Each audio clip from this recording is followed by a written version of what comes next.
olie. Dan gaan we met een beetje bladerdeeg een mooi kaastaartje maken.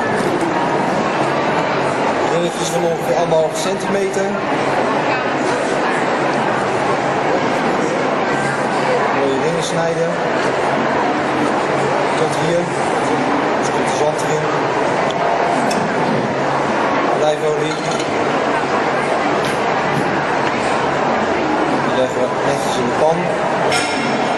Dus een beetje garen.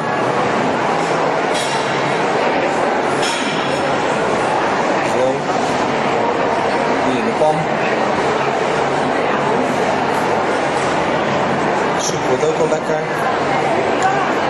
Van smaak. Als je nog meer recepten wil met prei, op prei.nl staat die